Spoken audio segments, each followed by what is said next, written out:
Buenos días. Vamos a dar inicio con la clase de el día de hoy. Vamos a revisar el tema de diabetes y resistencia a la insulina.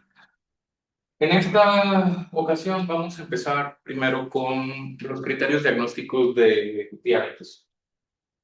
Los diferentes criterios para el diagnóstico de diabetes han ido cambiando a lo largo del tiempo y actualmente se mantienen cuatro criterios principales para el diagnóstico de esta enfermedad. La diabetes mellitus es una enfermedad que se caracteriza por una falta de entrada de glucosa hacia los tejidos, lo cual produce complicaciones en el corto y largo plazo. Entre algunas de las complicaciones en el corto plazo, por ejemplo, se encuentra la cetoacidosis diabética o el estado hiperosmolar, y las complicaciones en el largo plazo incluyen algunas de las que vamos a ver ahorita: la retinopatía diabética, la nefropatía diabética, neuropatía diabética y el incremento sobre todo de las enfermedades cardiovasculares como infartos o embolias o accidentes cerebrovasculares. Entonces, es muy importante primero reconocer cómo diagnosticamos, cómo establecemos el diagnóstico de la enfermedad, para posteriormente ver cuáles son los mecanismos que producen la elevación de los niveles de glucosa y la resistencia a la insulina. En general, la diabetes se clasifica de varias maneras. La diabetes se puede clasificar en cuatro grandes tipos. La diabetes se clasifica en una diabetes tipo 1, que también se conoce como la diabetes autoinmune. En algunas ocasiones a esta diabetes también se le conocía como diabetes juvenil o diabetes insulinodependiente.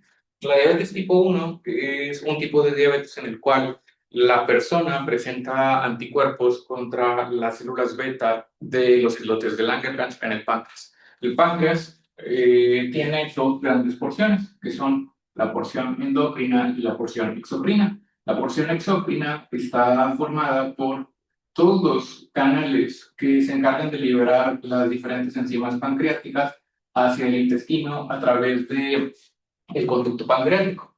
El 99% del páncreas es tejido exocrino y el 1% es tejido endocrino. El 1% está compuesto u organizado en unas estructuras que se llaman islotes de Langerhans. Estos islotes de Langerhans, a su vez, están formados por varios tipos de células, entre las cuales se encuentran las células alfa, las células beta, las células delta y las células epsilon. Estos diferentes tipos de células que se encuentran en el islote de Langerhans se encargan de producir diferentes tipos de hormonas, como por ejemplo las células alfa se encargan de producir glucagón, las células beta son las que se encargan de producir insulina, las células delta se encargan de producir somatostatina y las células epsilon se encargan de producir grelina. Hay otro tipo de células también que se llaman PP, que producen otra hormona que se llama polipéptido pancreático. Entonces, en la diabetes tipo 1, el problema fundamental es que hay anticuerpos o autoanticuerpos que reconocen a las células beta como células anormales y se dirigen contra ellas y las atacan, provocando la destrucción crónica y lenta de estas células, lo cual hace que con el paso del tiempo, de los meses o de los años, el paciente presente una deficiencia de insulina, lo que lleva a la diabetes o a la hiperglicemia, que es la que produce las complicaciones en estos pacientes. Entonces, en la diabetes tipo 1, el problema es la autoinmunidad. Hay autoanticuerpos que reconocen a las células beta como células anormales o extrañas y empiezan a atacarlas, ocasionando la falta de insulina. Después está la diabetes tipo 2. La diabetes tipo 2, esta se produce principalmente por resistencia a la insulina, de lo cual vamos a hablar ahorita un poco más adelante. La resistencia a la insulina se refiere a una disfunción del receptor provocado por factores externos a las células. Por ejemplo, algunos de los principales factores que influyen en el desarrollo de resistencia a la insulina es la cantidad de tejido adiposo que tiene una persona, los ácidos grasos, los factores proinflamatorios, citocinas y otras hormonas que influyen en la forma en la cual funciona el receptor de insulina, ocasionando una disfunción en este receptor, lo cual evita que la glucosa pueda entrar hacia algunos de los tejidos. La resistencia a la insulina usualmente aparece en pacientes adultos, aunque puede aparecer también en niños, sobre todo niños que tienen algunos factores genéticos de susceptibilidad o que tienen sobrepeso u obesidad en edades tempranas. Pero en general, el paciente típico de la diabetes tipo 2 es un paciente adulto, normalmente por arriba de los 30 o de los 40 años, que tiene sobrepeso u obesidad, que es el principal factor de riesgo para la resistencia a la insulina. A la diabetes tipo 2 también se le puede conocer o se le ha conocido como diabetes del adulto o diabetes no insulino dependiente, aunque estos nombres han ido cayendo en desuso. Después tenemos el tercer tipo de diabetes, que es la diabetes gestacional. La diabetes gestacional es, como su mismo nombre lo dice, el tipo de diabetes que aparece durante el embarazo. Durante el embarazo ocurren una serie de cambios hormonales en la mujer, provocados principalmente por hormonas secretadas por la placenta, que hacen que la mujer se vuelva más resistente, o que los tejidos de la mujer se vuelvan resistentes a la insulina.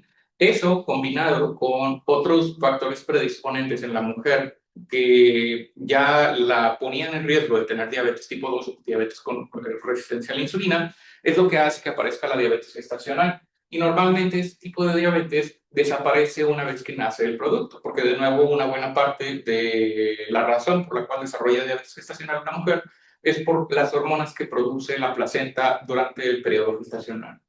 Y finalmente, el cuarto tipo de diabetes se clasifica como diabetes por otras causas. Aquí en otras causas se incluyen algunos otros mecanismos que también pueden producir diabetes, como por ejemplo otras enfermedades como la fibrosis quística y que produce también destrucción de las células beta, pero no es por un mecanismo autoinmune. Aquí también entra la diabetes ocasionada por medicamentos como un efecto secundario de algunos fármacos y también entran las diabetes monogénicas y la diabetes neonatal, que son mutaciones únicas de algún gen que producen la diabetes desde el periodo, en algunos casos, neonatal. O en algunos otros casos, hace que se desarrolle de manera temprana, también en adultos jóvenes o incluso adolescentes.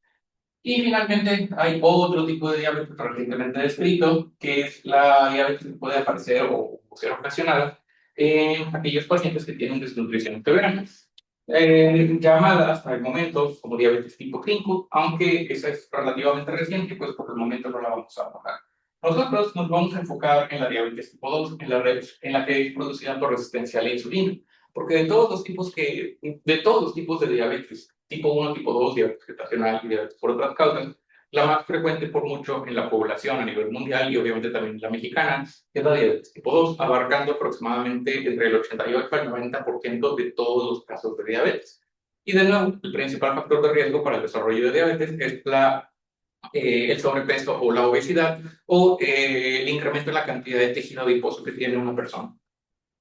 Y vamos a ver cuáles son esos mecanismos que producen la resistencia a la insulina. Pero antes de ver los mecanismos que producen esa resistencia a la insulina, vamos a hablar sobre los criterios diagnósticos. Para el diagnóstico de la diabetes, de cualquiera de los cuatro tipos, existen criterios. Vamos a ver cuáles son estos cuatro criterios. El primer criterio para el diagnóstico de diabetes es que una persona presente un nivel de glucosa en ayuno mayor o igual a 126 miligramos por decilitro. Y de aquí pues hay que hacer algunas aclaraciones. Glucosa en ayuno se refiere a los valores de glucosa en una muestra de sangre venosa en un paciente que haya hecho un ayuno de al menos 8 horas. Esto es importante porque si el paciente no hizo el ayuno de 8 horas y nada más hizo 4 o 5 horas de ayuno, pues la muestra no va a ser válida para hacer el diagnóstico de diabetes. Y el resultado debe de ser mayor a 126 miligramos por decilitro. Existe otra condición que se llama prediabetes. La prediabetes es, como su mismo nombre lo dice, un estado previo al diagnóstico de diabetes. Y esta también tiene un criterio diagnóstico, también tiene una forma de diagnosticarlo. En este caso, el diagnóstico de prediabetes se hace cuando la glucosa en ayuno se encuentra entre los 100 a 125 miligramos por decilitro. El valor normal de glucosa en la sangre es de 60 a 100 miligramos por decilitro. Cuando yo tengo valores por arriba de 100, lo correcto probablemente sería 101. O sea, si mi valor de glucosa está entre 101 a 125, tengo diagnóstico de prediabetes. Y si tengo un valor superior a 126 miligramos por decilitro, tengo diagnóstico de diabetes. Idealmente hay que repetir las pruebas al menos una vez. Eso quiere decir tengo que realizar 2 pruebas, ya sea que realice la misma o 2 diferentes, antes de confirmar el diagnóstico de diabetes, con la finalidad de evitar la posibilidad de que haya existido un error en alguna de las pruebas. Se prefiere repetirla, ya sea la misma o alguna otra, para establecer de manera definitiva el diagnóstico de diabetes. Ahora, volviendo a diabetes y prediabetes. La diferencia entre estas dos radica en que aquellas personas que tienen prediabetes son personas que, aunque tienen niveles elevados de glucosa, no van a presentar complicaciones micro o macrovasculares. Esto quiere decir que si yo tengo niveles de glucosa entre 110 a 115 miligramos por decilitro y me mantengo en esos niveles de glucosa durante muchos años, eso quiere decir que nunca alcanzo valores superiores a los 126, a lo mejor mis niveles están fluctuando entre 115, 112, 108, 116, pero nunca superan, obviamente en ayuno, en el periodo inmediato después de la comida van a subir, pero si se mantienen en esos rangos entre 101 y 125, o sea, si tengo prediabetes y pasan los años, pasan 5 años o pasan 10 años, por ejemplo, en teoría no debería de desarrollar las complicaciones asociadas a la diabetes, como la nefropatía, la retinopatía o la angiopatía,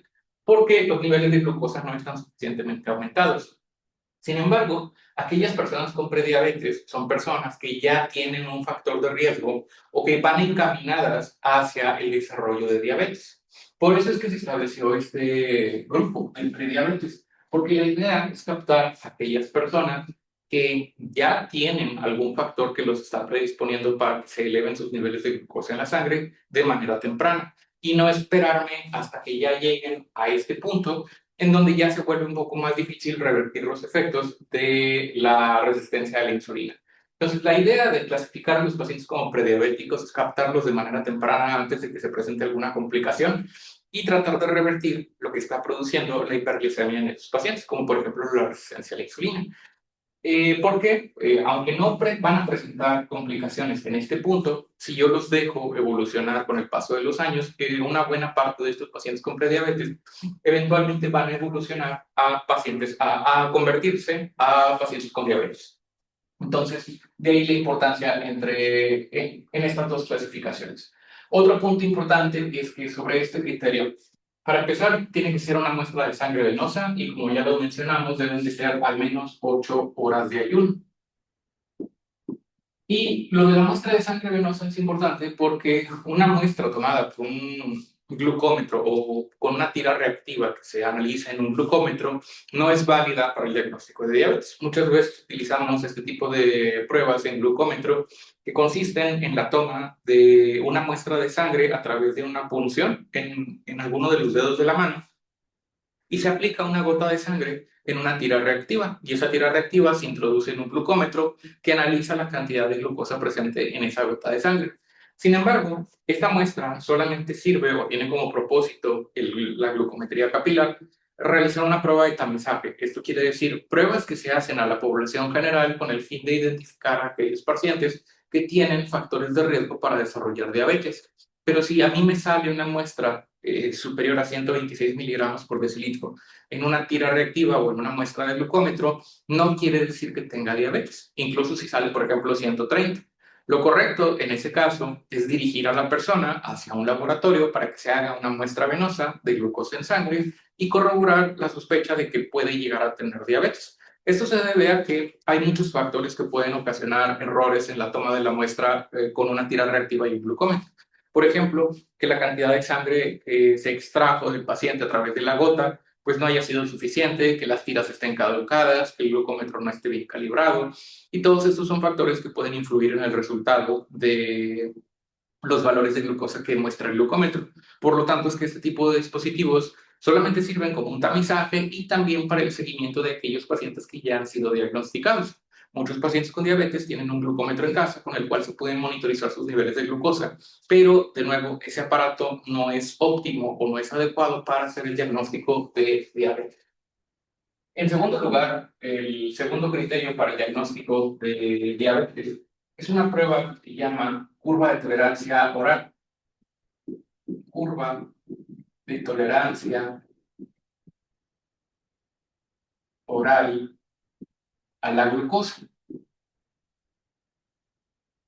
Y esta prueba debe de darnos un resultado superior.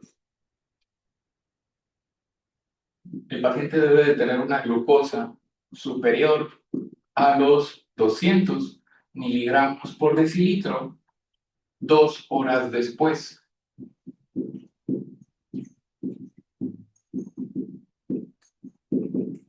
de una carga de glucosa de 75 gramos.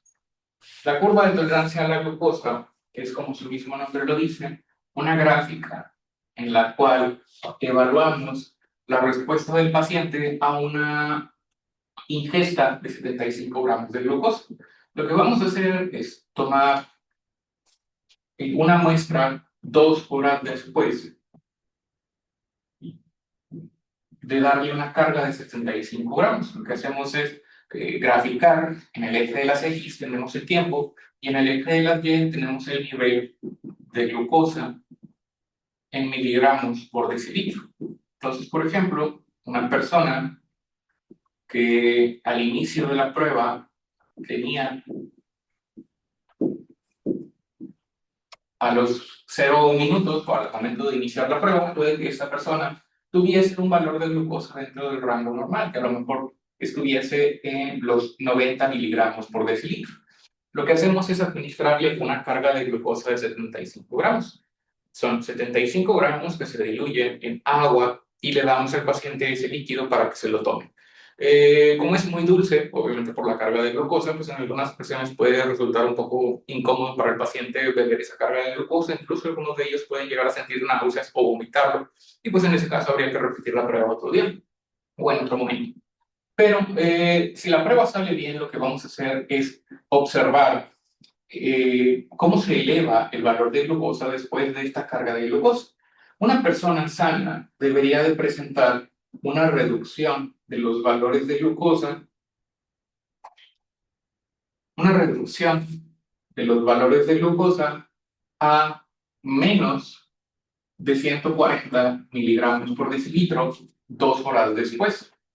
En este caso, por ejemplo, una persona sana va a presentar, obviamente, un pico de glucosa después de esta carga de glucosa, de tomar la carga oral.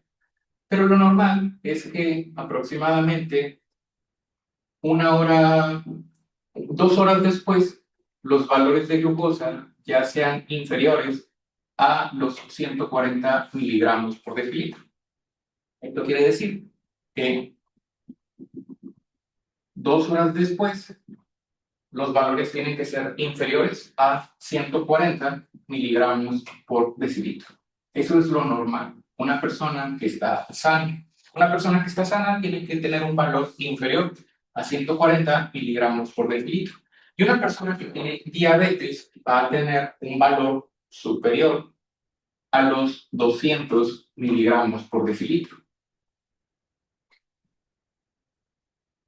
Entonces, yo le doy la carga al paciente, lo dejo ahí en la clínica esperando un rato y a las 2 horas después de haber ingerido la carga de glucosa, mido sus niveles de glucosa en sangre. Si los valores de glucosa en el paciente son superiores a 200 miligramos por decilitro, el paciente tiene diabetes. Si los niveles de glucosa en el paciente después de 2 horas son inferiores a 140 miligramos por decilitro, el paciente no tiene diabetes. Y finalmente, si el paciente tiene niveles de glucosa entre 140 o 200 miligramos por decilitro. Después de estas 2 horas, o sea, si se encuentra en este rango, el paciente tiene prediabetes.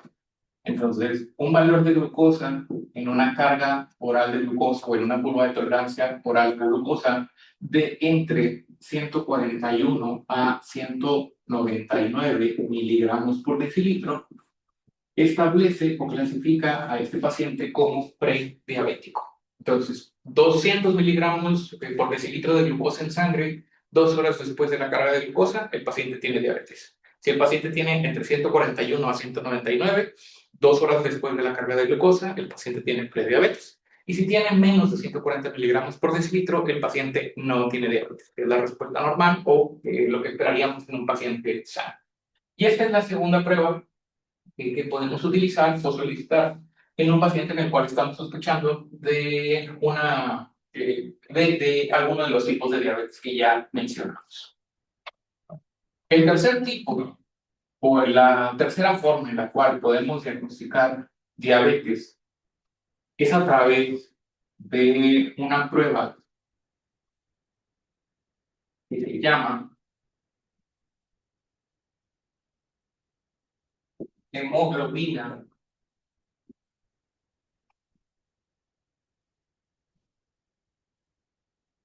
glucosilada o glicada.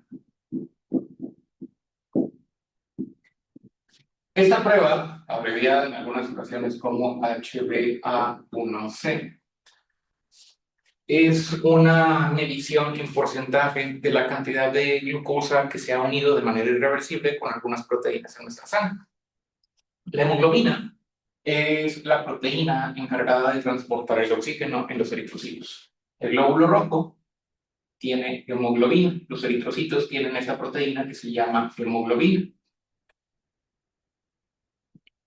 Y las proteínas pueden sufrir una reacción que se llama glicación, que en este caso es un proceso no enzimático por el cual la proteína se une de manera irreversible con un carbohidrato, en este caso con glucosa.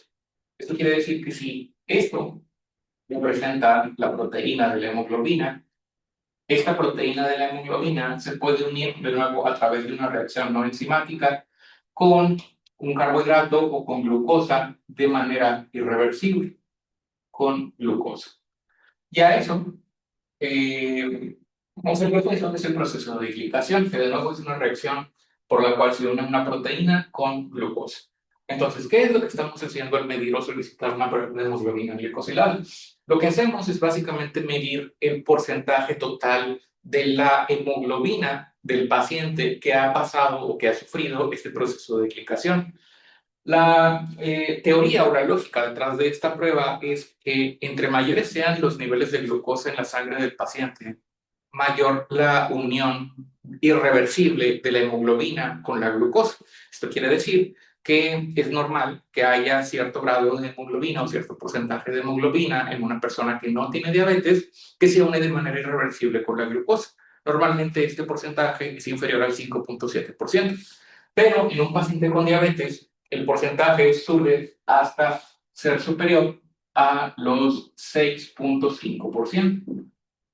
Esto quiere decir que el 6.5% de la hemoglobina presente en las células o los glóbulos rojos del paciente ha pasado por ese proceso de glicación. Entonces, un valor de hemoglobina glicosilada mayor o igual a 6.5 es diagnóstico de diabetes, que de nuevo significa que la hemoglobina presente en el glóbulo rojo se ha unido de manera irreversible con la glucosa. Cuando digo de manera irreversible, quiere decir que ya no se puede separar por medios convencionales. Y la única forma de que se reduzca la hemoglobina glicosilada es esperar a que se degrade ese eritrocito, ya que los eritrocitos tienen una vida media aproximada de entre 90 a 120 días, y que aparezca un nuevo eritrocito. Así como existe un valor para el diagnóstico de diabetes, también existe un valor para el diagnóstico de prediabetes, que es cuando un paciente tiene un valor de hemoglobina glicosilada entre 5.8 a 6.4%. Si un paciente tiene entre 5.8 y 6.4% de hemoglobina glicosilada, se pone en el rango de prediabetes. Esta prueba también tiene otras funciones. Nos puede servir para darle seguimiento a los pacientes que ya tienen el diagnóstico de diabetes. Por ejemplo, si una persona viene a consultar el día de hoy, yo necesito saber qué tan bien o qué tan mal controlada está su diabetes. Y para eso, pues yo puedo recurrir por ejemplo, a pedirle una glucosa en ayuno o puedo pedirle una hemoglobina glicosilada. La diferencia es que la glucosa en ayuno solamente es un reflejo de cómo se encuentran los niveles de glucosa en el momento o en el día en el cual el paciente se hizo la prueba. Quiere decir que si yo a lo mejor no me estoy tomando los medicamentos de manera regular porque soy diabético, pero si yo sé que tengo una consulta durante esta semana o voy a consultar pasado mañana y mañana tengo que irme a hacer las pruebas de laboratorio, pues a lo mejor 2 o 3 días antes empiezo a comer un poco mejor, me empiezo a tomar los medicamentos y eso hace que los niveles de glucosa pues bajen o se mantengan un poco más controlados a lo cual normalmente está o al valor que normalmente está el resto del mes o el resto del tiempo en el cual yo no me estoy tomando los medicamentos. Entonces, si yo nada más le llevo una muestra de glucosa en ayuno a mi doctor, pues puede que él no esté viendo el reflejo real de cómo se encuentran mis niveles de glucosa a lo largo de estos meses o semanas en los cuales yo no he ido a consultar. Y eso puede llevar a que haya cambios en el manejo, que me cambien o que no me cambien el tratamiento y puede llevar a que el paciente presente complicaciones en el largo plazo si es que los niveles de glucosa no se controlan. La hemoglobina glicosilada viene a resolver hasta cierto punto este problema, porque la hemoglobina glicosilada es un reflejo de cómo se han encontrado los niveles de glucosa a lo largo de los últimos 3 meses a 4 meses aproximadamente. ¿Por qué? Porque si la vida promedio o la vida media del eritrocito es de aproximadamente 90 a 120 días, quiere decir que la hemoglobina glicosilada es un reflejo de cómo se han encontrado en promedio los niveles de glucosa del paciente durante los últimos 3 meses aproximadamente. ¿Por qué? Porque este porcentaje es el resultado de este proceso de glucosilación que es debido, o más bien que es directamente proporcional a los niveles de glucosa en la sangre del paciente. Entre más elevados hayan sido los niveles de glucosa en la sangre del paciente durante más tiempo, pues eso va a producir un mayor porcentaje de hemoglobina glicosilada o glicada. A diferencia de si mis niveles de glucosa son más bajos o están dentro del rango normal, pues el porcentaje de hemoglobina que va a pasar por este proceso va a disminuir. Entonces, esta prueba es bastante útil para darle seguimiento a estos pacientes. Me permite no solamente diagnosticar diabetes, sino darle el seguimiento apropiado a los pacientes que ya tienen el diagnóstico para saber cómo han estado en promedio sus niveles de glucosa durante los últimos 3 meses.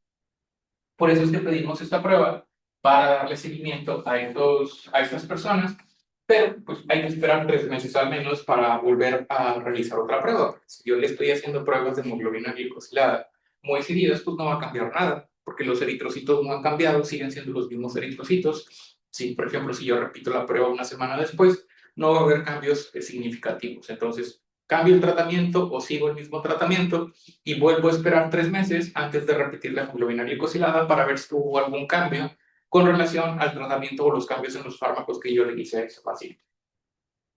Finalmente, la última prueba para el diagnóstico de diabetes es una prueba que no tiene un equivalente en prediabetes. La última forma para diagnosticar diabetes es que el paciente presente una glucosa al azar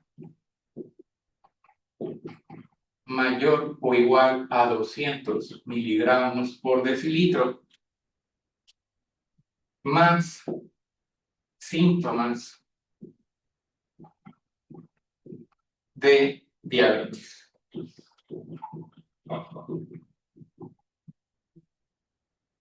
Un paciente que presenta síntomas de diabetes, de los cuales vamos a hablar ahorita en un momento, más una glucosa al azar mayor a 200, automáticamente ya tiene diagnóstico de diabetes, sin necesidad de repetir pruebas y sin necesidad de hacer alguna de las otras tres. Si una persona tiene un valor de glucosa superior a 200, más síntomas de diabetes, automáticamente tiene el diagnóstico de diabetes. Esto, de nuevo, no tiene un equivalente para prediabetes, porque los síntomas de diabetes normalmente aparecen cuando los valores de glucosa ya están significativamente elevados, lo que quiere decir que con un valor de glucosa entre 101 a 125, el paciente no va a presentar ningún síntoma de diabetes. Y ahorita vamos a explicar cuál es el mecanismo de esto. Entonces, estos son los 4 criterios para diagnosticar diabetes y es importante que se los aprendan. Glucosa en ayuno mayor o igual a 126 miligramos por decilitro. La glucosa por arriba de 200 miligramos por decilitro 2 horas después de hacer la carga de 75 gramos de glucosa, la hemoglobina glicosilada superior a 6.5% y glucosa a la sangre más de 200 más los síntomas de diabetes. Vamos a hablar a continuación de los síntomas de diabetes, nada más. Es importante recordar que aquí deben de cumplirse estos dos criterios, porque glucosa al azar por sí sola, arriba de 200, no es diagnóstico de diabetes. Eso es importante porque si, por ejemplo, en este momento, glucosa al azar quiere decir que la prueba se puede hacer incluso si el paciente no tiene ayuno. O sea, si el paciente llega al hospital y a lo mejor refiere que comió hace 3 horas o 4 horas, pues en teoría no podría yo hacer una glucosa en ayuno porque no ha pasado el tiempo adecuado de ayuno, o sea, no han pasado las 8 horas. Glucosa al azar se refiere que puede ser en cualquier momento, independientemente de si el paciente comió o no comió, o hace cuánto tiempo comió. Si el paciente presenta una glucosa mayor a 200, más los síntomas de diabetes, tiene el diagnóstico de esta enfermedad. Y de nuevo, es importante la parte de los síntomas de diabetes porque si yo acabo de comer, sobre todo una comida alta en carbohidratos, pues puede que presente un valor de glucosa superior a 200 por la elevación normal o esperada del valor de glucosa de acuerdo al tipo de comida que acabo de consumir. Por eso es que se tienen que estar presentes los dos, tienen que ser glucosa al azar mayor a 200 más síntomas de diabetes, porque yo puedo presentar un valor superior a 200, pero si no tengo diabetes, pues eso descarta la posibilidad de que tenga esta enfermedad. Ahora, ¿cuáles son los síntomas de diabetes? Los síntomas de diabetes son aquellos que son producidos directamente por la glucosa elevada en la sangre. La glucosa va a producir una serie de cambios a nivel renal, principalmente a nivel renal y también a nivel hipotalámico, que son típicos o característicos de la hiperglicemia o del nivel elevado de glucosa en la sangre. Los 4 tipos de diabetes tipo 1, tipo 2, diabetes gestacional y por otras causas, tienen algo en común. En los 4 tipos podríamos decir que el problema principal es la falta de insulina. En la tipo 1, porque literalmente el paciente no es capaz de producir insulina por la destrucción de las células beta del páncreas.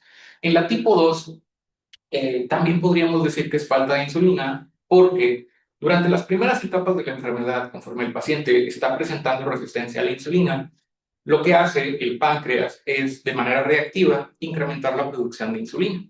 Si ustedes recuerdan, habíamos mencionado al principio de este curso que algunos de los factores que determinaban la interacción entre una hormona y su receptor eran 4 principalmente, que son la cantidad disponible de la hormona en la sangre, la cantidad de receptores disponibles en la membrana celular, la afinidad que tiene el receptor por cierta hormona y finalmente los otros efectos que pueden ejercer otras hormonas. Ahí está el efecto permisivo, el efecto sinérgico y el efecto antagónico.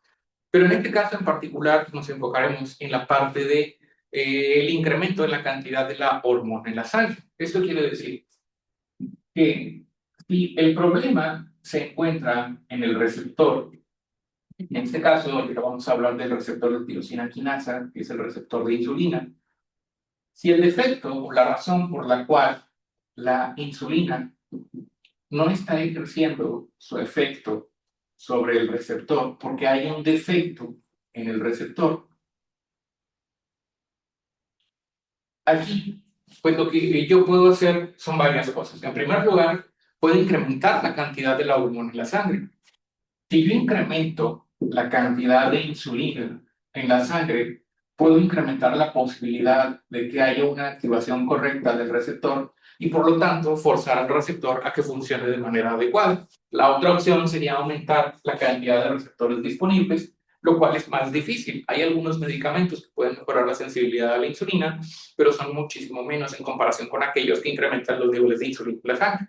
Entonces, yo tengo cualquiera de estas dos opciones. Puedo incrementar la cantidad de la hormona, en este caso de la insulina en la sangre, o puedo incrementar la cantidad de receptores en la sangre. Entonces, ¿qué es lo que hace el páncreas? Cuando los niveles de glucosa en la sangre se están incrementando debido a la resistencia a la insulina, lo que hace el páncreas de manera reactiva es incrementar la producción de insulina. Entonces, vemos, si nosotros graficáramos esto, observaríamos que conforme se van elevando los niveles de glucosa o hay resistencia a la insulina, el páncreas va liberando una mayor cantidad de insulina de manera proporcional. El problema es que obviamente tenemos una cantidad finita de células beta en el páncreas, no es limitada, y la cantidad o más bien la capacidad que tiene el páncreas para incrementar su producción de insulina es limitada. Llega un punto en el cual el páncreas ya no puede compensar la resistencia a la insulina y ya no puede incrementar todavía más la producción de insulina. Entonces, si el paciente, por ejemplo, está presentando sobrepeso u obesidad, el tejido adiposo está generando resistencia a la insulina, el páncreas de manera inicial combate esa resistencia a la insulina produciendo más insulina. Pero llega un punto en el cual, si el paciente sigue ganando tejido adiposo o sigue engordando todavía más, la resistencia a la insulina va a ir empeorando todavía más y el páncreas pues simplemente ya no va a ser capaz de incrementar su producción de insulina. Mientras que la resistencia a la insulina puede seguir incrementándose de manera indefinida. Y es ahí cuando van a aparecer, ahora sí, los valores de glucosa elevados, los valores de glucosa de prediabetes o de diabetes. Entonces, una de las opciones terapéuticas para el paciente con diabetes tipo 2 es darle insulina. Porque de nuevo, en teoría, si yo incremento las concentraciones de insulina en la sangre del paciente, puedo mejorar un poco el funcionamiento del receptor. Entonces, aunque teóricamente no son pacientes que dependan de la administración de insulina, no quiere decir que no sean candidatos a la administración de este medicamento. El paciente con diabetes tipo 1 no tiene de otra. Su célula beta no produce insulina, por lo tanto, la única opción de tratamiento es darles insulina. Pero el paciente con diabetes tipo 2 puede recurrir a medicamentos que son hipoglucemiantes orales, medicamentos que mejoran la sensibilidad a la insulina, medicamentos que incrementan la liberación de insulina por parte del páncreas o directamente darle insulina al paciente, inyectársela para que el incremento en la cantidad de insulina en la sangre del paciente haga que los receptores funcionen de una mejor manera. Por lo tanto, en cualquiera de los dos tipos, podríamos decir que el factor que tienen en común es que les falta insulina. La tipo 1, porque no la produce, y en la tipo 2, porque llega un momento en el cual el páncreas ya no es capaz de seguir incrementando la cantidad de insulina, así que técnicamente también le falta insulina. Entonces, ante esta falta de insulina, se van a generar varios problemas.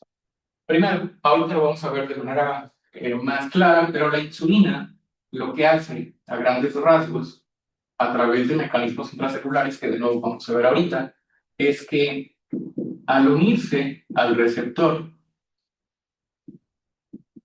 la insulina va a provocar que a través de varias señales intracelulares, que de nuevo ahorita vamos a describir, se abran unos transportadores de glucosa en la membrana celular, que se abran unos canales que se llaman GLUT4 o transportador de glucosa tipo 4. Y eso produce que haya una vía de entrada para la glucosa desde el exterior de la célula hacia el interior. Puede entrar a través de este GLUT4. El problema es que si el receptor de insulina no funciona, pues no hay activación de los GLUT4. O si no hay insulina, como ocurre por ejemplo en la diabetes tipo 1, pues tampoco hay quien active el receptor y por lo tanto tampoco va a haber expresión de GLUT4. Y no va a haber entrada de glucosa. La glucosa se queda fuera de la célula, o sea, en la sangre, y por lo tanto el paciente desarrolla hiperglicemia. Entonces, aquí vamos a tener varios problemas como resultado de esta falta de insulina o resistencia a la insulina. En primer lugar, va a haber hiperglicemia. Los pacientes van a presentar niveles elevados de glucosa, hiperglicemia o hiperglucemia. Y esa hiperglicemia va a producir varios cambios importantes. Primero, va a producir cambios a nivel renal, en los túbulos renales. A nivel renal, lo que va a producir esta hiperglicemia es un fenómeno que se llama diuresis osmótica. Los riñones tienen una unidad funcional o unas estructuras en su interior que se llaman nefrones. Las nefronas tienen como función filtrar toda la sangre del cuerpo con el propósito de eliminar los productos de desecho. Sin embargo, cuando los niveles de glucosa en la sangre son extremadamente elevados, esto puede llegar a provocar que haya pérdidas de agua anormalmente elevadas. Y esto sucede porque a nivel de los túbulos renales, esto quiere decir, cuando la glucosa va pasando a través de los túbulos renales, en condiciones normales, la glucosa se debe de reabsorber al 100%. Esto quiere decir que no debe de haber glucosa en la orina, siempre y cuando los valores de glucosa estén dentro del rango normal. Pero cuando los niveles de glucosa en la sangre son extremadamente elevados, eso puede llegar a provocar que algo de la glucosa pase a porciones más distales en el riñón, lo cual va a generar un efecto osmótico. Quiere decir que el agua que se reabsorbe normalmente en el riñón, en casi todos los segmentos de la nefrona, va a forzar, por decirlo de alguna manera, al agua a mantenerse en el interior del túbulo renal, porque el agua se mueve por ósmosis, se mueve siempre y cuando haya movimiento de solutos. Por ejemplo, si hay reabsorción de sodio, el agua se reabsorbe. Si hay reabsorción de cloro, el agua se reabsorbe. Pero si hay otro soluto que no debería estar presente en los túbulos renales, como la glucosa, el agua se queda donde se encuentran los solutos. Por lo tanto, la presencia normal de glucosa en el interior de los túbulos renales hace que el agua no se reabsorba y eso produce algo que se llama diuresis osmótica. Y esa diuresis osmótica es que hay un incremento en la cantidad de orina por un efecto osmótico generado por la glucosa. Y esto va a producir el primer síntoma del síndrome diabético. Va a producir la poliuria, que es el incremento en el volumen urinario debido a este efecto osmótico de la glucosa en los túbulos renales. La poliuria es un incremento en el volumen urinario, lo cual forza al paciente a estar yendo al baño de manera más frecuente. Una persona en promedio puede orinar al día aproximadamente entre 1.5 litros a 2 litros de agua. Obviamente, dependiendo de las condiciones del clima, puede orinar más o puede orinar menos. Y también dependiendo de la cantidad de agua que esté ingiriendo. Pero una persona de un agua promedio que está orinando, por ejemplo, 3 litros, 4 litros, 5 litros o más incluso, pues tiene poliuria, está orinando más de lo normal. Y una de las principales causas de poliuria es la diabetes. Ahora, ese incremento en la cantidad de orina que produce un paciente va a producir deshidratación. ¿Por qué? Porque estoy perdiendo agua que en otras condiciones no debería de estar perdiendo. Entonces, la poliuria va a producir una reducción en la cantidad de agua presente en el cuerpo del paciente, lo cual de nuevo se llama deshidratación. La deshidratación va a provocar que el paciente o que algunos centros hipotalámicos en el cerebro empiecen a activarse, particularmente por el incremento de la osmolaridad plasmática. Y esa deshidratación va a activar específicamente el centro de la sed en el hipotálamo. Y el centro de la sed, como su mismo nombre lo dice, es la estructura en el hipotálamo que se encarga de estimular esta sensación. Por lo tanto, lo que va a ocurrir ante esta deshidratación es el segundo síntoma del síndrome diabético, que es la polidipsia. ¿Qué es la polidipsia? Que el paciente tenga sed de manera frecuente. Debido a que el paciente está deshidratado porque se está levantando en la noche a orinar, porque está yendo al baño de manera muy frecuente, está perdiendo una gran cantidad de agua y para compensar, el centro de la sed está crónicamente activado. El paciente tiene mucha sed todo el tiempo para tratar de mantener el volumen en el interior de su cuerpo. Si estoy orinando 5 litros, pues lo que voy a hacer es tomar 5 litros de agua al día para compensar las pérdidas de agua que estoy teniendo a través de la orina. Entonces, estos pacientes, como parte del síndrome diabético, van a ser pacientes que están orinando mucho, que incluso se están levantando en la noche a orinar de la gran cantidad de orina que producen, pero también están tomando demasiada agua a lo largo del día.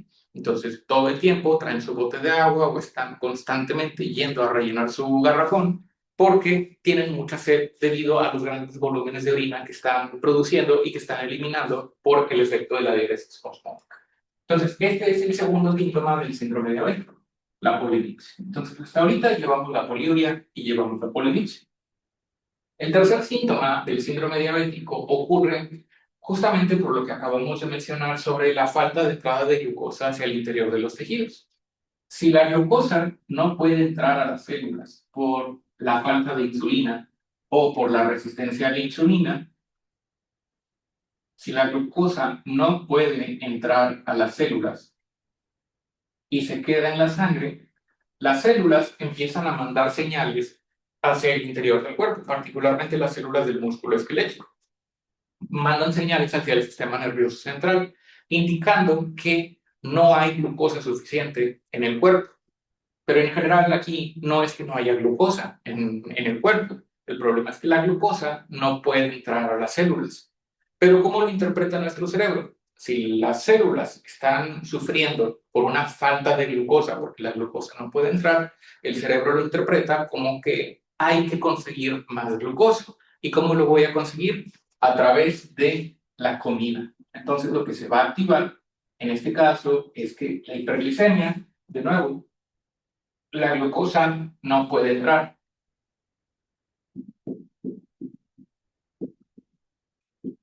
No entra a la célula. Esto va a producir la activación de otro centro hipotalámico, que es el centro del apetito.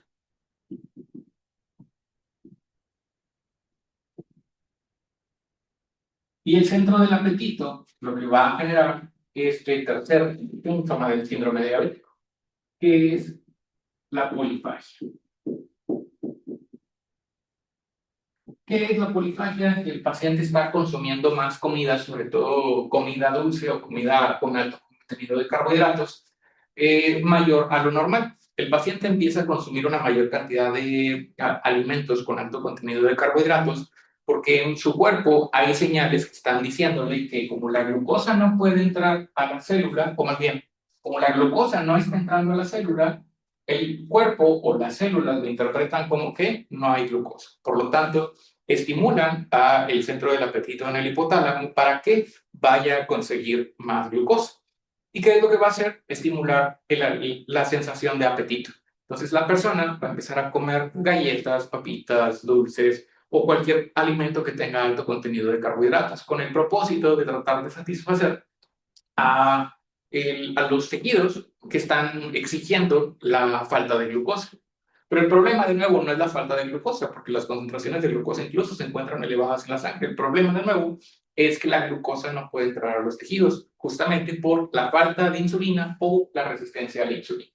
Entonces, el síndrome diabético se caracteriza por esta triada: poliuria, polidipsia y polifagia. Si un paciente está presentando esos tres signos y síntomas, pues quiere decir que probablemente, obviamente hay otras razones por las cuales pueden presentar estos síntomas, pero estos tres síntomas en conjunto son muy sugestivos o altamente sugestivos de que el paciente tiene niveles muy altos de glucosa en la sangre. Y por lo tanto, en conjunto con un nivel de glucosa superior a 200 miligramos por decilitro, se establece el diagnóstico de diabetes sin necesidad de realizar alguna otra prueba. Hay un cuarto síntoma que también puede llegar a aparecer, que aparece también en estos pacientes, que es la pérdida de peso. La hiperglicemia, perdón, la falta de entrada de glucosa hacia los tejidos debido a la resistencia a la insulina va a producir o va a estimular la gluconeogénesis hepática. De nuevo, como las células interpretan que no hay suficiente cantidad de glucosa por la falta de entrada de este carbohidrato a las células, el hígado empieza a producir más glucosa a través de la gluconeogénesis. Y la gluconeogénesis puede ocurrir a partir de aminoácidos y también de ácidos grasos libres. Entonces, para que la gluconeogénesis ocurra, tiene que haber lipólisis. Entonces, el incremento en la lipólisis le da un incremento de sustratos o de ácidos grasos libres a la gluconeogénesis para que produzca todavía más glucosa.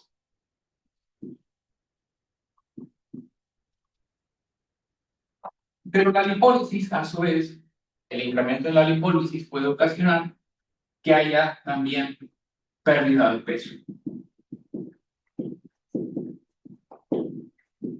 que podríamos considerarlo como el cuarto síntoma del síndrome diabético. El paciente empieza a perder peso, pero no nada más de la lipólisis, también de la proteólisis, que es la ruptura de las proteínas para liberar aminoácidos.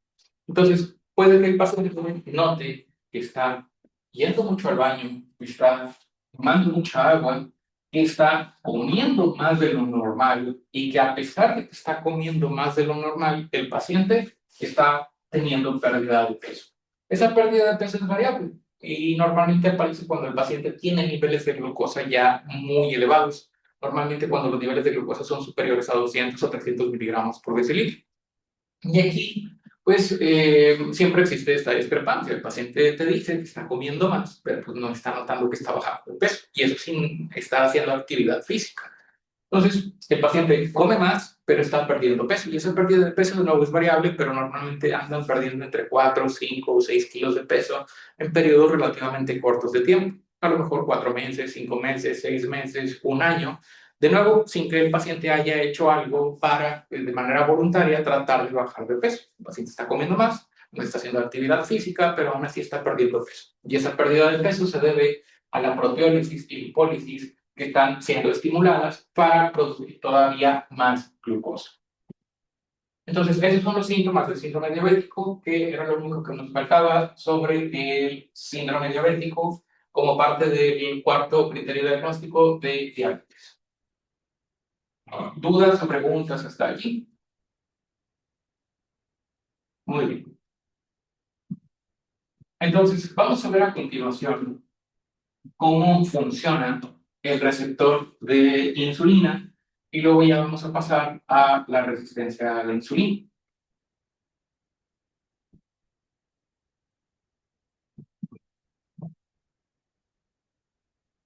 La insulina es una hormona, como ya lo mencionamos, se sintetiza en las células beta del páncreas. La insulina es una hormona peptídica.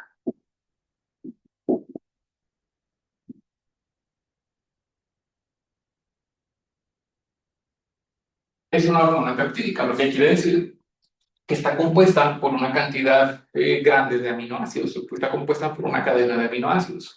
La estructura general de la insulina, o más bien la insulina cuando se sintetiza como una preprohormona. La insulina o la estructura general de la insulina está compuesta por, al momento inicial de su síntesis, por tres cadenas. Una cadena alfa, una cadena beta y una cadena C, que funciona como una especie de péptido conector. Entonces, esta cadena de aminoácidos es lo que compone la proinsulina, que sería todo esto. Bueno, perdón, esto ya sería la proinsulina, porque la porción pre ya se cortó para esta parte. La proinsulina. La proinsulina está formada por tres cadenas. Una cadena A o cadena alfa, una cadena beta y una cadena C, que representaría el péptido conector. A su vez, la cadena alfa y la cadena beta están unidas entre sí por dos puentes disulfuro. Entonces, lo que ocurre antes de que la insulina se libere hacia la sangre es que tiene que cortarse la porción o el segmento pro, que sería esta porción que representa el péptido C. El péptido C sería esta porción de la proinsulina que se tiene que cortar o se tiene que separar. Entonces, durante su proceso de síntesis en el interior de la célula beta, se hace un corte en el péptido conector, ocasionando que nos deje, ahora sí, a la insulina. Y esta porción que se segmentó sería el péptido C, que se queda o que se libera junto con la insulina. El péptido C es importante porque, aunque no tiene actividad biológica, esto quiere decir que no activa obviamente receptores de insulina ni tiene otra función en el cuerpo, el péptido C es un reflejo de la producción de insulina por parte del paciente. Eso quiere decir que, en teoría, si yo produzco una unidad de insulina, tiene que haber un péptido C. Entonces, por cada unidad de insulina que mi páncreas produce, hay un péptido C. Es una relación 1 a 1. Una insulina, un péptido C. ¿Por qué? Porque la proinsulina se tuvo que cortar para formar la insulina. Entonces, esto me ayuda principalmente porque me puede permitir saber cuál es la producción de insulina por parte del paciente. La insulina tiene una vida media corta en la sangre, lo que quiere decir que sus niveles en sangre son muy fluctuantes o no son confiables, porque como se metaboliza muy rápido, puede que lo esté midiendo en un momento en el cual pues, está muy alta o está muy baja, por lo tanto el rango de referencia de la insulina no es muy confiable que digamos. Pero el péptido C tiene una vida media muchísimo más larga, sus niveles son más estables en la sangre. Por lo tanto, me dan una idea más clara de qué tanta insulina está produciendo el páncreas del paciente. Y esto es muy útil cuando yo tengo problemas para diferenciar entre un paciente que tiene diabetes tipo 1 de diabetes tipo 2. Imaginemos, por ejemplo, que evaluamos a un adolescente que tiene obesidad. A lo mejor está pasado unos 20 kilos de peso y es un adolescente de 15, 16 años. Entonces, yo sé que la resistencia a la insulina por el tejido adiposo puede producir diabetes, pero también sé que durante la adolescencia es común que se presente la diabetes tipo 1, que es la diabetes autoinmune. Entonces, en esos casos, cuando yo tengo dificultades para discernir entre una diabetes tipo 1 y diabetes tipo 2, pues el péptido C es el que me va a dar la respuesta. ¿Por qué? Porque si se trata de una diabetes tipo 1, pues el paciente no va a tener péptido C. Como están dañadas todas las células beta por los anticuerpos, pues no va a producir insulina y por lo tanto no hay producción tampoco del péptido C. Entonces, en la diabetes tipo 1, por ejemplo, que es la diabetes autoinmune, el paciente presenta niveles de péptido C bajos o prácticamente de cero, porque dependiendo de si ya se destruyeron todas las células beta o están a punto de destruirse todas las células beta, los niveles van a estar o disminuidos o en cero.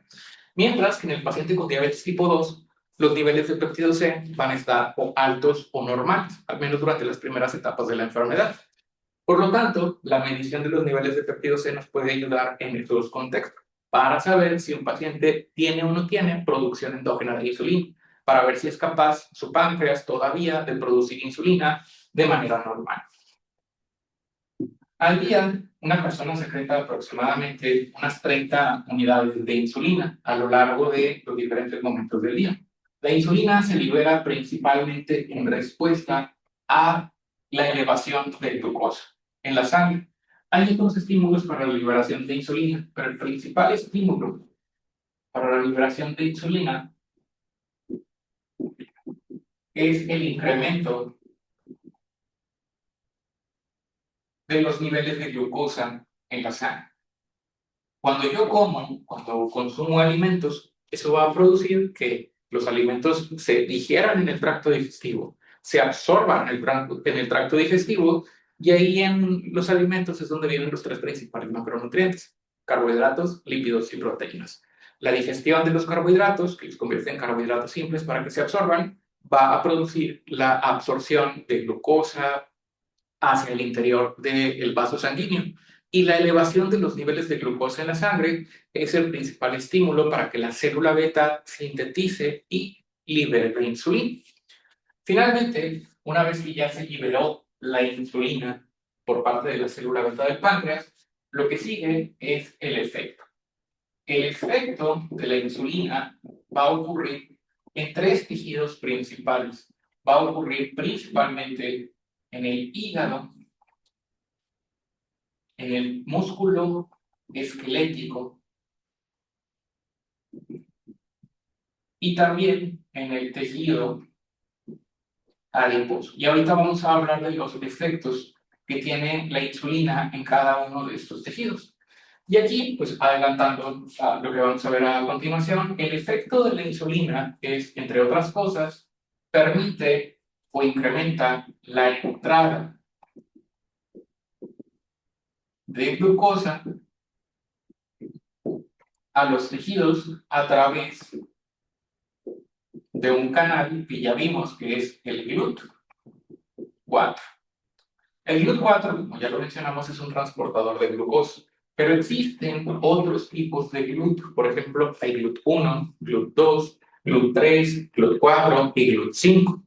De todos los GLUT que existen, GLUT1, GLUT2, GLUT3, GLUT4, GLUT5, el único que requiere insulina para poder funcionar es el GLUT4. Todos los demás GLUT1, GLUT2, GLUT3 y GLUT5 no requieren insulina para poder funcionar. Esto quiere decir que hay algunos tejidos que no necesitan de insulina para que la glucosa pueda entrar hacia el interior de la célula. Por ejemplo, las neuronas. Sería muy inconveniente que el cerebro requiriera de insulina para permitir la entrada de glucosa hacia los tejidos, porque es un tejido vital.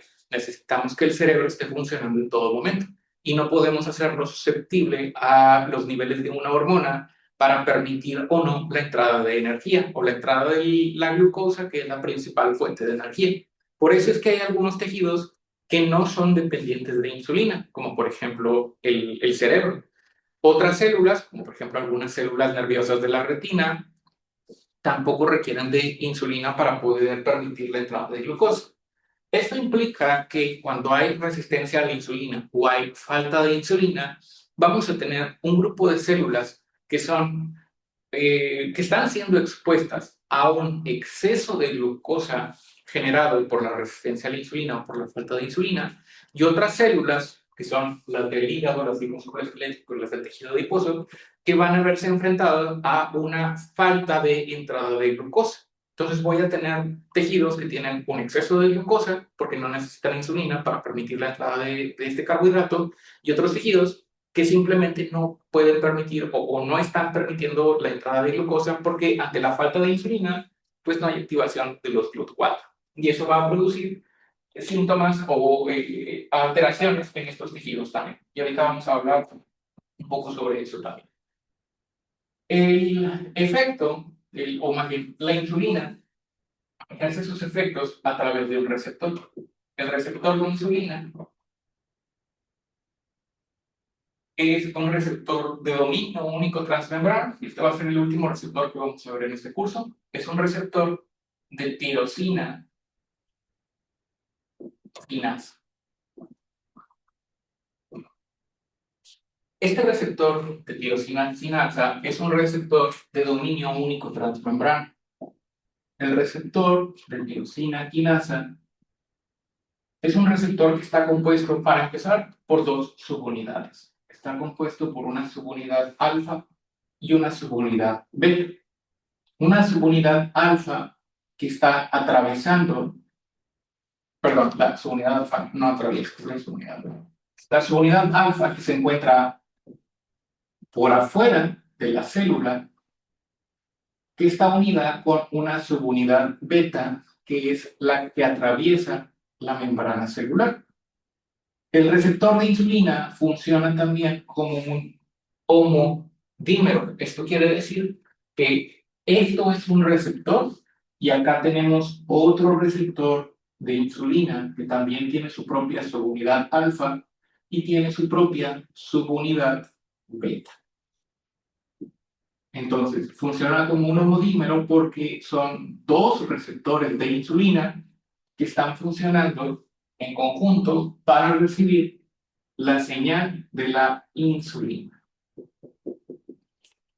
que va a unirse a las dos subunidades alfa de los dos receptores.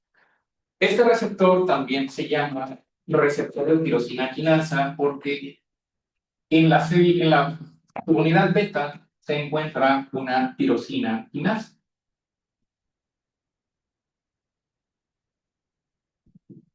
Y la tirosina quinasa lo que hace es fosforilar algunas moléculas en el interior de la célula utilizando al aminoácido tirosina, de lo cual vamos a hablar ahorita más adelante. Entonces, lo que sucede en el interior de la célula, una vez que la insulina activa estos receptores, es que va de manera inicial a activar unas moléculas que se encuentran en el interior de la célula, que se llaman IRS. tipo 1, tipo 2, tipo 3, tipo 4. IRS recibe su nombre por sus siglas en inglés. IRS significa sustrato del receptor de insulina. El sustrato del receptor de insulina. Lo que va a suceder cuando se activa el receptor por parte de la insulina es que la tirosina quinasa va a fosforilar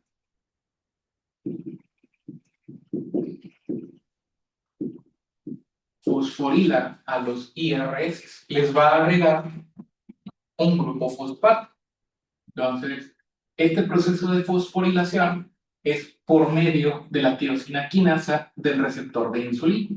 Le agrega un grupo fosfato. Y como ya lo hemos visto con otras hormonas, la agregación de un grupo fosfato es una de las formas por las cuales se activan algunas moléculas o enzimas en el interior de la célula. Entonces, en este caso, la insulina llega, activa el receptor, la tirosina quinasa se encarga de fosforilar a el sustrato del receptor de insulina. Y lo que va a pasar a continuación es la activación. Perdón, hay una pregunta. ¿Puede volver a repetir, por favor, lo del péptido C? Sí, déjenme nada más, les pongo una imagen para que quede más claro lo del péptido C, porque creo que ya lo borré. Perdón, no había visto el chat, pero regreso a lo del péptido C. Esta es la estructura del péptido C. Esta es la insulina, que aquí podemos ver las tres cadenas de la insulina en esta diapositiva. Podemos ver la que está de color naranja es la cadena alfa, la que está de color gris es la cadena C y la que está de color negro es la cadena beta. Entonces, hay una cadena alfa y hay una cadena beta que están unidas por estos puentes disulfuro, que son estos que están aquí señalados con estas S de color grande, que unen la cadena alfa con la cadena beta. Y aquí se ve el punto en el cual se hacen los cortes del péptido C. Se hace un corte en este segmento de la cadena alfa y otro corte en este segmento que señala el final de la cadena beta. Entonces, básicamente la insulina es la cadena alfa con la cadena beta, nada más, porque el péptido conector estaría representado por todo esto que estoy señalando con el cursor, que se separa antes de que la insulina sea liberada. Entonces, el péptido C, de nuevo, se está liberando con una relación 1 a 1. Cada vez que la célula beta produce, cada vez que la célula beta produce una unidad de insulina, produce una insulina y produce un péptido C. La insulina dura poquito en la sangre. Los niveles de insulina después de comer se elevan, pero no, de manera regular regresan a su valor normal aproximadamente 120 a 150 minutos después de comer. Lo que quiere decir que solamente vamos a encontrar niveles altos de insulina después de ingerir alimentos. Entonces, los niveles de insulina en general en la sangre no son muy confiables, son muy fluctuantes porque la vida media de la insulina es baja. Pero el péptido C tarda más tiempo en eliminarse. Como tarda más tiempo en eliminarse, puedo medirlo con mayor facilidad para saber si el páncreas del paciente produce o no produce insulina. ¿Por qué? Porque si yo mido, por ejemplo, si estamos sospechando que yo puedo tener diabetes tipo 2 o diabetes tipo 1, y me miden a mí en este momento los niveles de insulina y encuentran que los niveles de insulina se encuentran bajos, no necesariamente quiere decir que tenga diabetes tipo 1. Puede ser simplemente que los niveles de insulina estén bajos en este momento porque tiene varias horas que no como. Entonces, como no he comido, no se ha liberado la insulina y por lo tanto los niveles de esta hormona están bajos.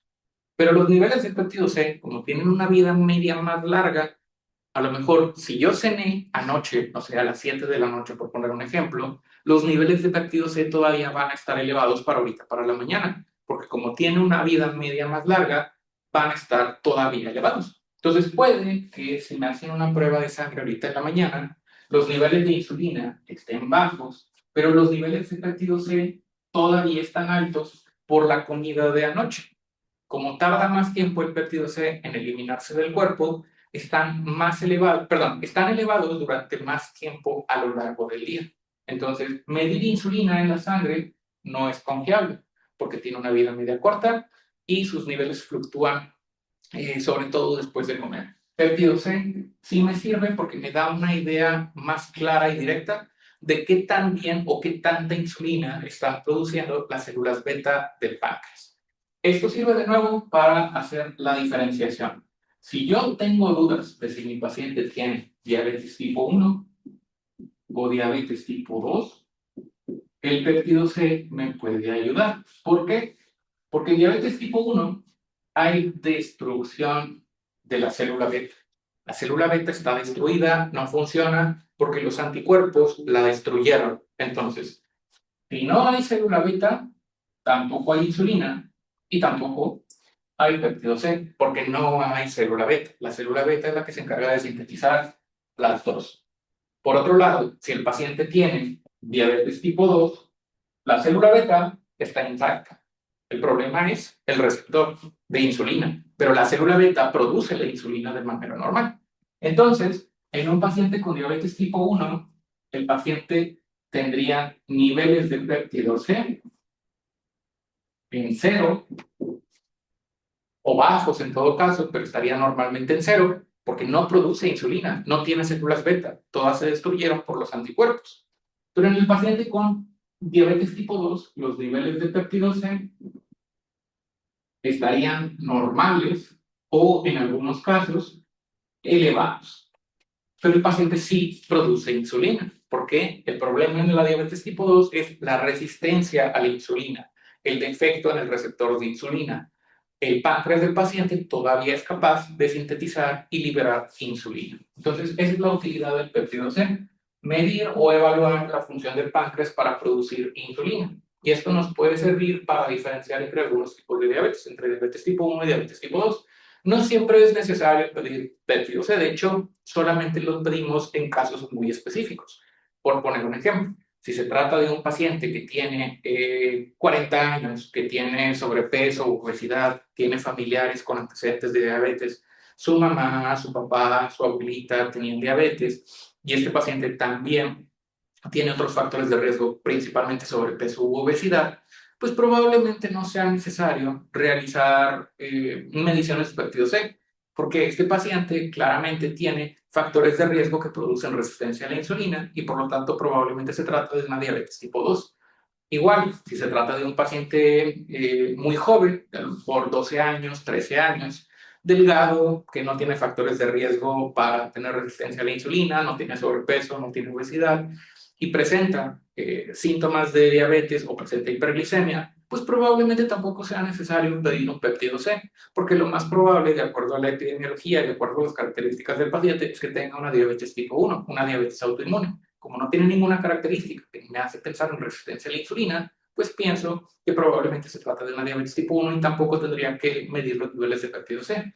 Pero de nuevo, si se trata, por ejemplo, de un paciente joven que tiene obesidad y yo no sé si es una diabetes tipo 1 o una diabetes tipo 2, el péptido C me puede sacar de dudas, porque me va a decir si el páncreas del paciente produce o no produce insulina. Hasta este momento, ¿alguna otra duda? Muy bien. Entonces, continuando con el funcionamiento del receptor de insulina, brevemente, la insulina activa al receptor de tirosina quinasa. Lo primero que va a hacer el receptor de tirosina quinasa es la tirosina quinasa que se encuentra en la subunidad beta del receptor, va a fosforilar a unas moléculas que se llaman sustrato del receptor de insulina. Esas moléculas, sustrato del receptor de insulina, a su vez van a activar a otra molécula que se encuentra en el interior de la célula. Se llama PI3K por fosfoinositol 3 quinasa. La PI3K o la fosfoinositol 3 quinasa a su vez va, a activar otra molécula que se llama Perdón, aquí no va a activar otra molécula. La fosfoinositol 3 quinasa lo que va a hacer, voy a borrar esto para espacio.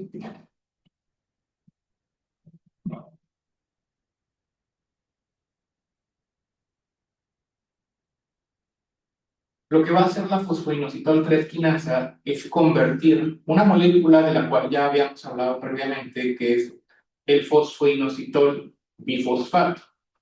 En las primeras clases vimos que el receptor asociado a proteína G se encargaba de degradar el PIP2 para convertirlo en IP3 y en diacilglicerol. Pero en este caso, lo que hace la fosfoinositol 3 quinasa no es degradarlo, no va a degradar el PIP2, va a convertir el PIP2 en PIP3.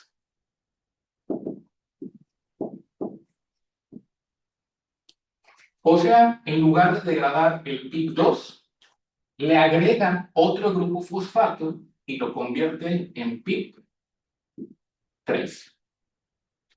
que es inositol, perdón, fosfoinositol 3,4,5 fosfato, por la cantidad de grupos fosfatos que tiene agregados el fosfoinositol. Entonces, lo que hace el la fosfoinositol 3 quinasa es convertir el PIP2, que se encuentra en la membrana celular, en PIP3. Y luego el PIP3 va a activar a otra molécula que se encuentra en el interior de la célula, que se llama TDK. TDK, por sus siglas en inglés, significa TDK, es la quinasa o sinasa dependiente de fosfolípidos, o la sinasa dependiente de fosfolípidos, por sus siglas en inglés. Y la PDK, a su vez, va a activar, ahora sí ya es el último paso, a la proteína quinasa B. La proteína quinasa B, y ya sabemos cómo funcionan las proteínas quinasas B. Ya vimos cómo funciona, por ejemplo, la proteína quinasa A, y vimos también la proteína quinasa C en los receptores asociados a proteína G. Entonces, ¿qué es lo que hace la proteína quinasa B? Esta proteína quinasa B es la que va a ocasionar que los canales GLUT4 que se encuentran almacenados en vesículas en el interior de la célula, todos estos son GLUT4. Entonces, todos esos GLUT4 que se encuentran almacenados en el interior de la célula van a salir de esas vesículas, los va a liberar, van a salir hacia el exterior, hacia el citoplasma, perdón, y del citoplasma, los GLUT4 se van a empezar a insertar en la membrana celular. Se insertan en la membrana celular los GLUT4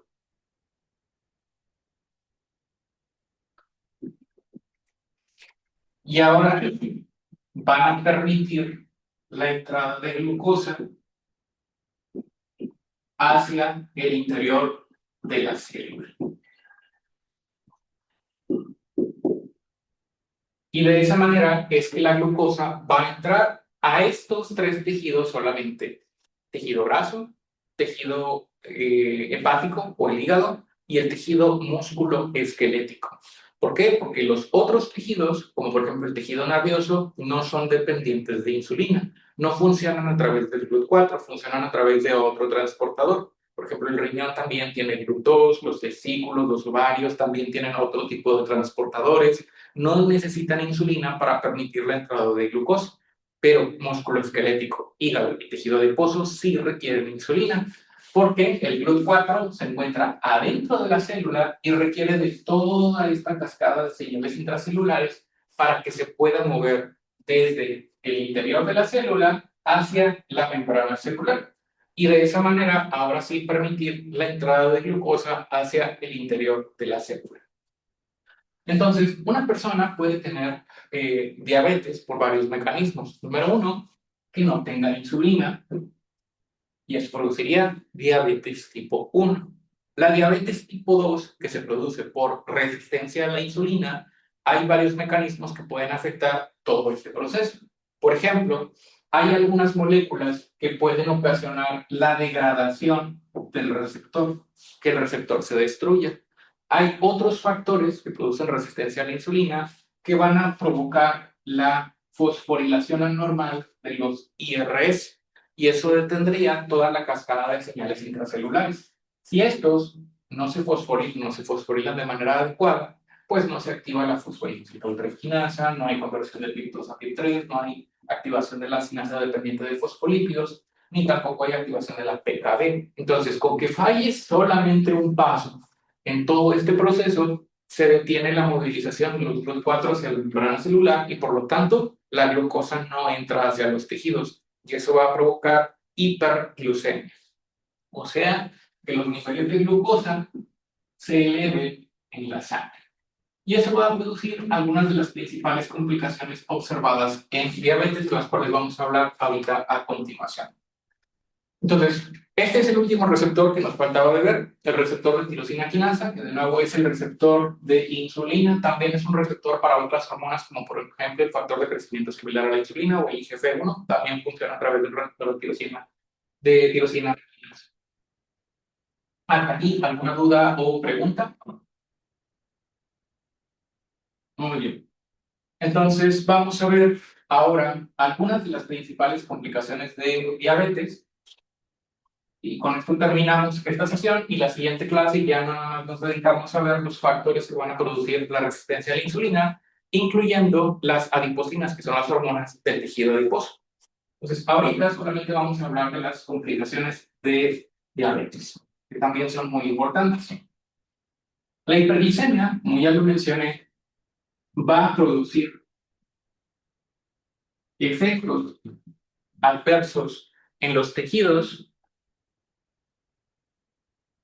que no son dependientes de insulina. Esto quiere decir que, por ejemplo, el exceso de glucosa no va a ocasionar efectos graves en las células del hígado. ¿Por qué? Porque la glucosa no puede entrar a las células del hígado. La hiperglicemia no va a producir efectos graves sobre el interior de las células del músculo esquelético, porque de nuevo, la glucosa no puede entrar a las células del músculo esquelético. Pero en el caso de las neuronas, por ejemplo, de las células en los axones o en las células del sistema nervioso, esas células no dependen de insulina para que la glucosa pueda entrar. Y la hiperglicemia va a ocasionar una serie de cambios en el interior de la célula nerviosa que van a producir algunas de las complicaciones asociadas a la diabetes. Entre las complicaciones de la diabetes podemos mencionar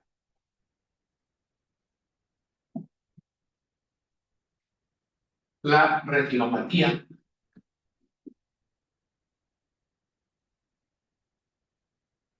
la nefropatía, la neuropatía, que son principalmente ejemplos de enfermedad microvascular. Y luego tenemos la cardiopatía y la angiopatía,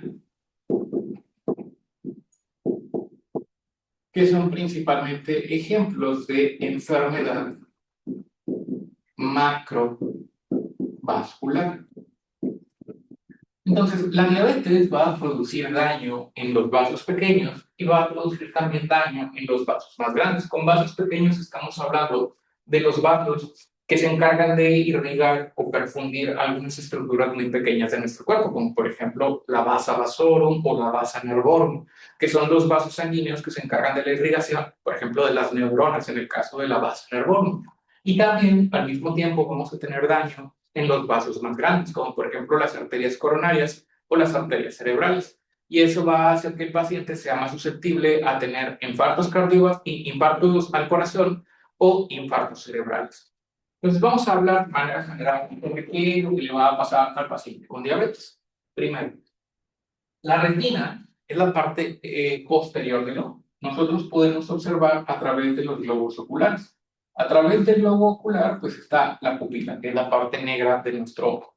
Alrededor de la pupila se encuentra el iris, que es la parte de color del ojo. Y luego está la esclera, que es la parte blanca del ojo. Cuando los rayos de luz entran a través del ojo, entran a través de la pupila. Y una vez que entran, se refractan en una estructura aquí que se llama cristalino, que ahorita no nos importa, y llegan a la parte posterior del ojo. En la parte posterior del ojo se encuentra una capa de células muy importantes, porque ahí es donde se encuentran las células que son capaces de reaccionar a los fotones de luz. Esas células se llaman o se les denomina conos y bastones. Por su forma, la forma que tienen, hizo que les pusieran el nombre de conos y bastones. Entonces, los conos y los bastones se encuentran en esta capa posterior del ojo, que se llama retina.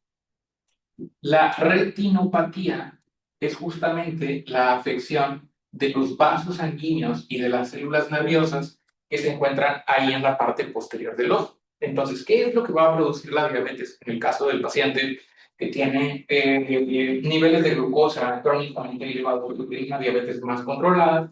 Retinopatía va a producir la degradación y destrucción de las células nerviosas que se encuentran en la parte posterior del ojo.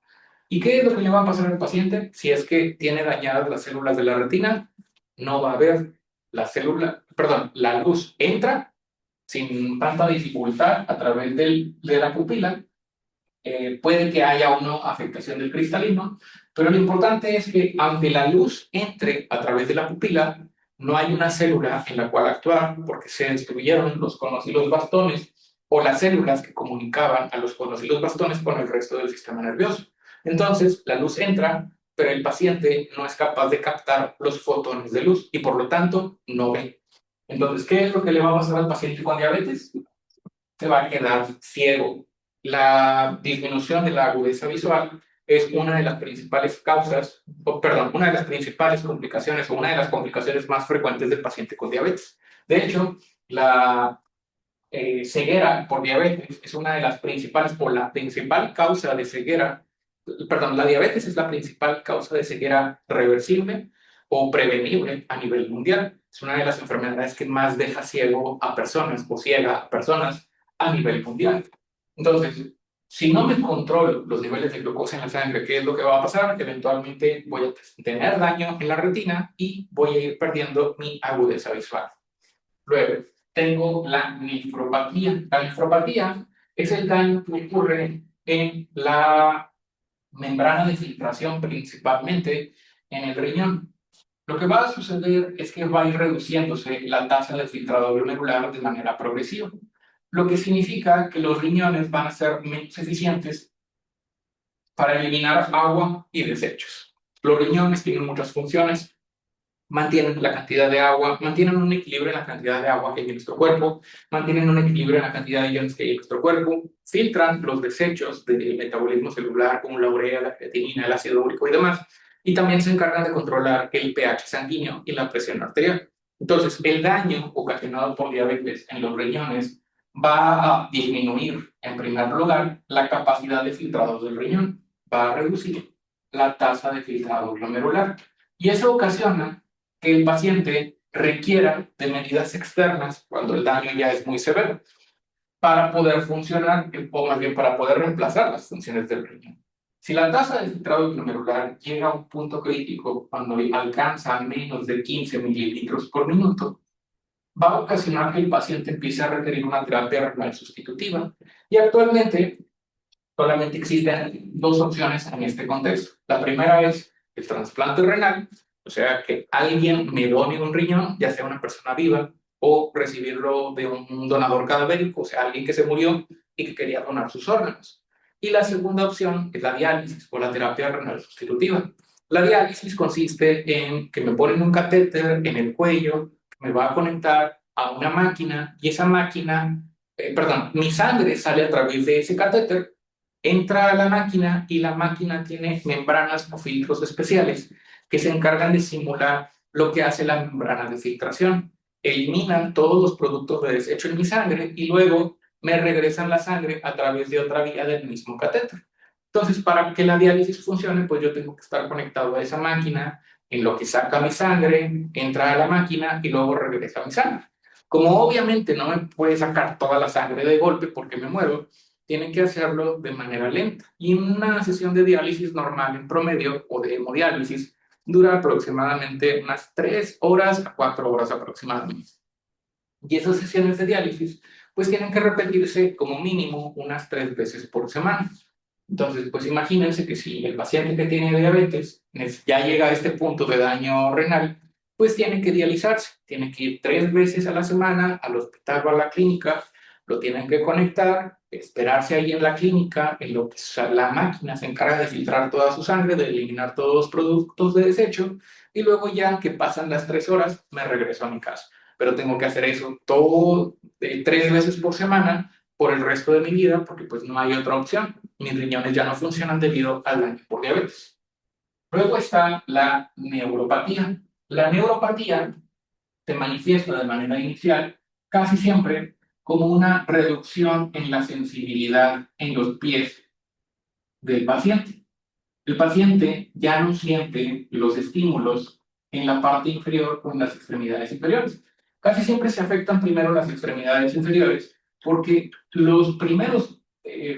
las primeras células nerviosas que se van a afectar son aquellas que tienen los axones más largos, o sea, las de las extremidades inferiores, que son las neuronas más largas de nuestro cuerpo.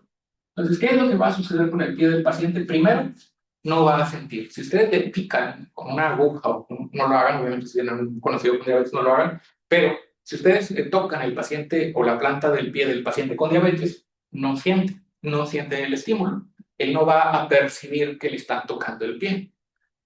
Esto, junto con la angiopatía, que se refiere al daño vascular, o sea, que los vasos sanguíneos que se encargan de irrigar los tejidos del pie, pues ya no llegan de manera adecuada.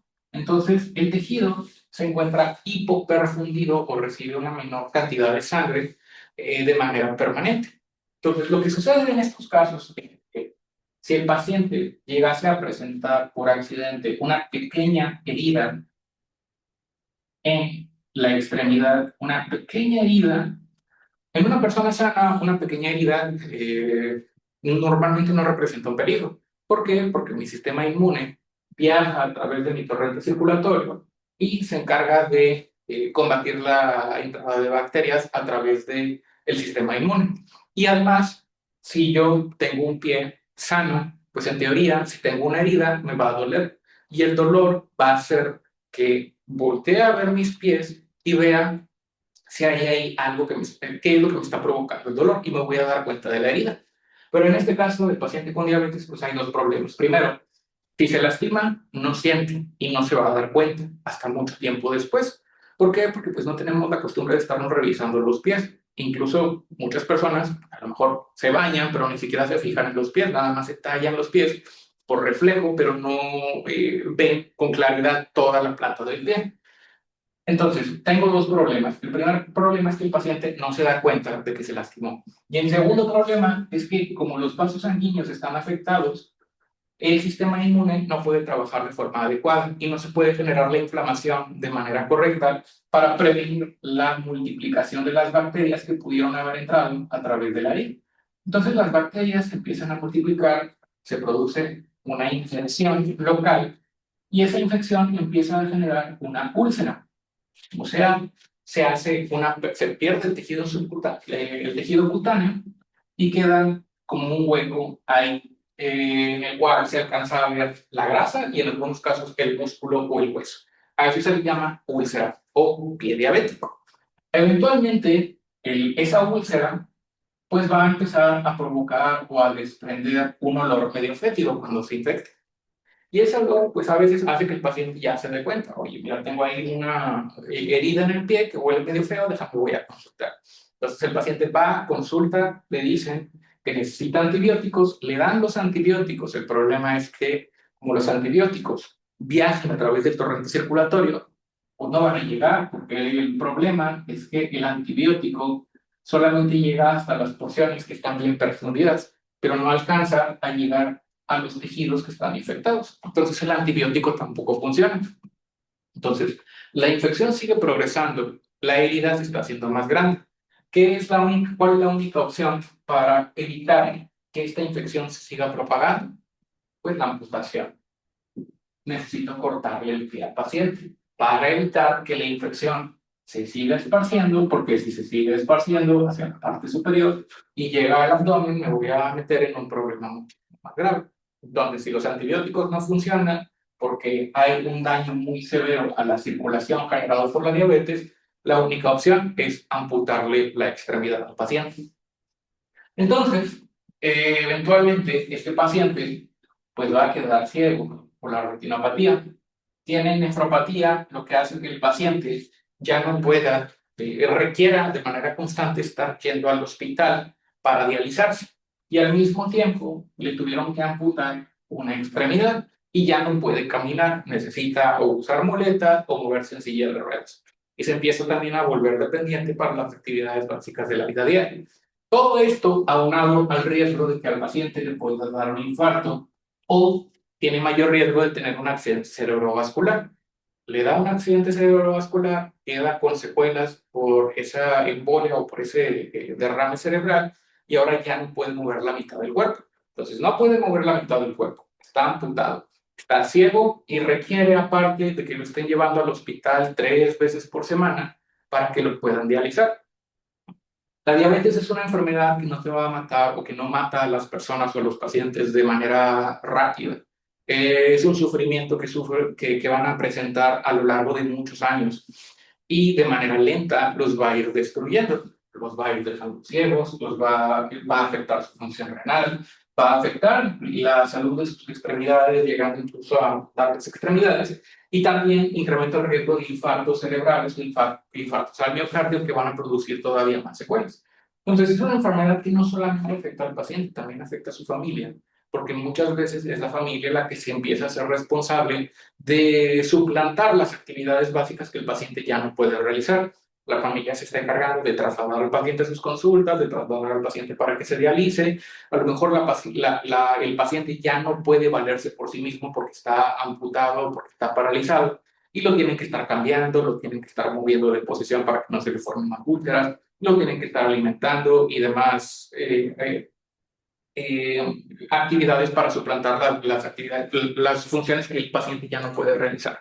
Entonces, es una enfermedad, de nuevo, que muchas veces no mencionamos cuáles son las complicaciones que va a presentar. No es una enfermedad que te vaya a matar en cuestión de segundos de manera fulminante, como algunas otras condiciones, sino que va a ir mermando tu capacidad para valerte por ti mismo, para realizar tus actividades básicas a lo largo de muchos años. Y de nuevo, esto no solamente tiene un impacto de manera individual, tiene un impacto económico, porque muchos de estos tratamientos son caros, tiene un impacto psicológico, porque muchas de estas enfermedades obviamente van a tener un impacto en la calidad de vida y en la psique de la persona, ocasionando que muchas veces se depriman o que tengan ansiedad. Y obviamente también va a tener un impacto social y económico, porque va a afectar de manera indirecta a tu familia, que se va a empezar a tener que dejar sus actividades para ayudarte con las tuyas.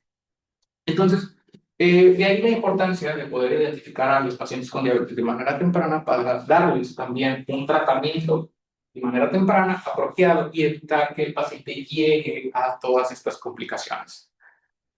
Hasta aquí, ¿alguna duda o pregunta? Muy bien, entonces vamos a quedarnos aquí. La siguiente clase, el próximo viernes, ya sería nuestra última sesión. En esta última sesión, nada más nos falta de ver dos cosas: los mecanismos de resistencia a la insulina y tejido adiposo, que prácticamente van de la mano. El incremento del tejido adiposo es el principal factor de riesgo para resistencia a la insulina. Entonces deberíamos estar terminando la siguiente sesión. El quiz número 2 va a estar disponible, ya está disponible, lo pueden contestar, está disponible hasta el domingo. Y nuestro examen entonces sería el próximo viernes, o sea, no este, sino hasta el otro, viernes de la siguiente semana, a las 9 de la mañana, que igual va a ser en línea. Y ya después les doy las instrucciones para el examen. Si no hay ninguna otra duda o pregunta, los veo el próximo viernes. Gracias, doctor.